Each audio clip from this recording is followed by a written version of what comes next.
The Royal Rumble, huh?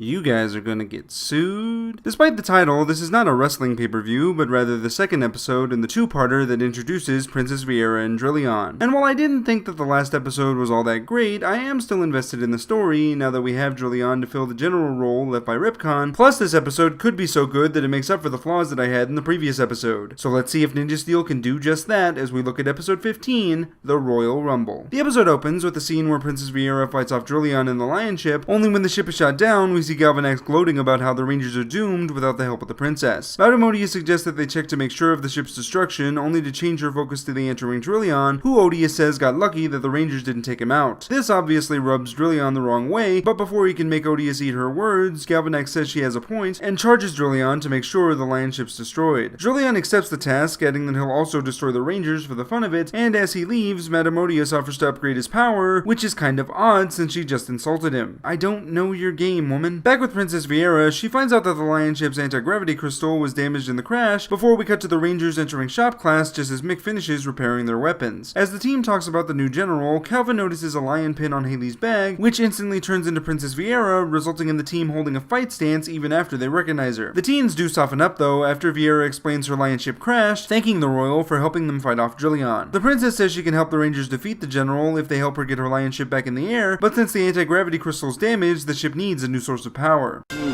Mick, you're the mechanical genius. Any ideas?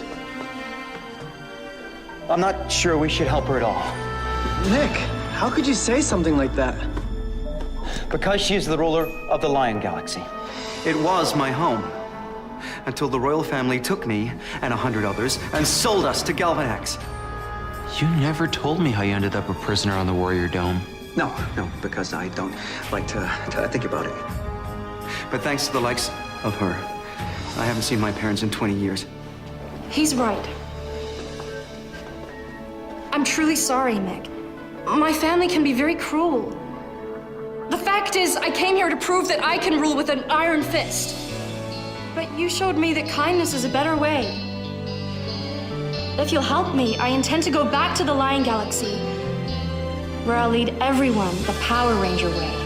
Oh my god, did she really just say that? The heroes are then shown a vision of the Lion Ship by the Prism, which Sarah deciphers as the Prism wanting the Rangers to turn the Lion Ship into a Megazord using the Ninja Steel. Mick's hesitant though, since they don't have that much Ninja Steel left, but when Brody says there might be enough, Mick reluctantly gets to work. Cut to Victor and Monty, who are not in jail, but that doesn't matter since they're again cartoon characters, and this is another episode, so by cartoon logic, everything resets for them. In this episode, the two are trying to figure out how to make Victor more popular when they come across the other half of Viera's anti-gravity crystal, and after discovering its power, the duo makes a plan to get Victor his 50th trophy. Back on the ship, Drillyon shows off his newly upgraded arm just as the villains find the Lion Ship's location, and we cut back to the high school where Victor and Monty are handing out flyers on how Victor plans to break the world weightlifting record. The other Rangers, meanwhile, are busy in shop class when they locate Buzzcam activity where the Lion Ship crashed, and despite no one saying his name, they all know it's Drillyon getting ready to destroy the ship, so the teens run off to stop him. All 6 Rangers meet Drillyon just as he finds the Lion Ship, and though the team tries to fight the general again, it goes about as well as last time. Brody tells Mick they need the new star just as the mechanic throws it into the prism, but when the star gets shot out, it absorbs into Princess Viera's armor, which results in a new star appearing on Brody's wrist. On Mick's instruction, Brody spins the star, which causes Viera's armor to disappear, leading to this. Oh,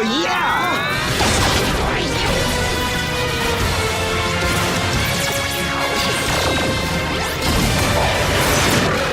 Out of the fire and into the fight!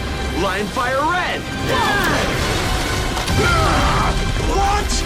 Impossible! Yeah, folks, this is our new Battleizer, which obviously went to Brody because he's been such a huge focus on this two-parter, hasn't he? Viera says that with her Lion Fire armor, the Rangers now have a fighting chance against Drillyon, which convinces Mick that she really is on their side before the two get to work making another Zord star for the Lion Ship. Sure, there was all that business about the heroes having just enough to make one more new star, but who cares about that? We have a fight scene to get to. Using the Lion Fire armor, Brody's able to get the upper hand against Drillyon, and after the team helps Brody get rid of Drillion's new arm, the Red Ranger finishes the general off with a sword strike. Drillyon then grows giant, but luckily Mick finishes the Zord star, and once the Lion Ship's turned into a Megazord, Brody pilots it to ultimately take down the new general for good. And that guy just got promoted too.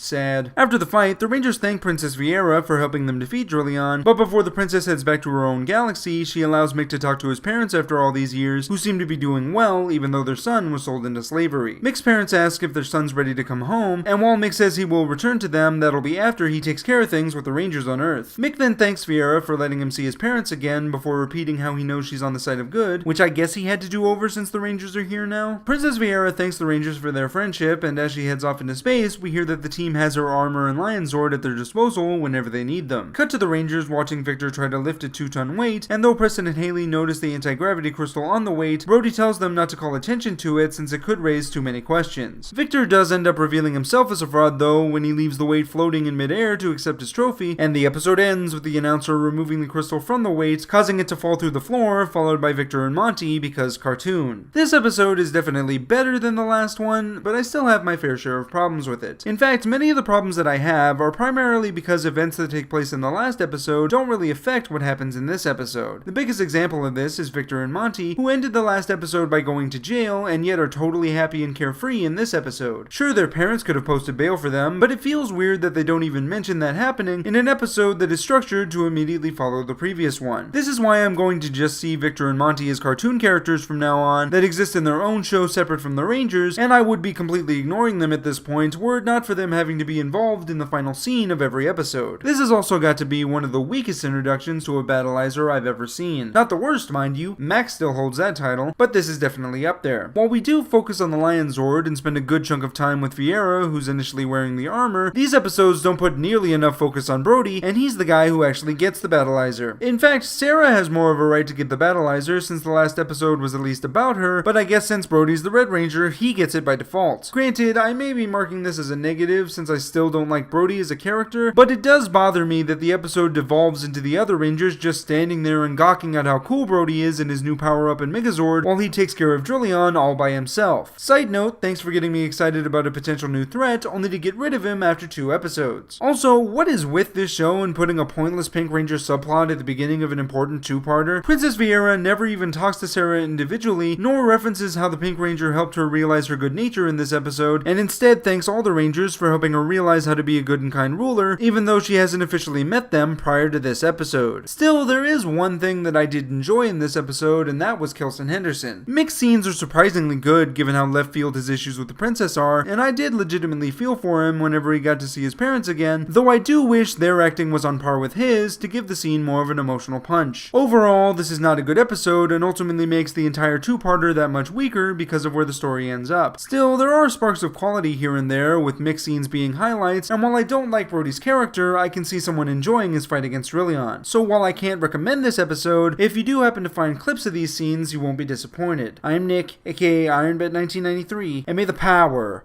protect you.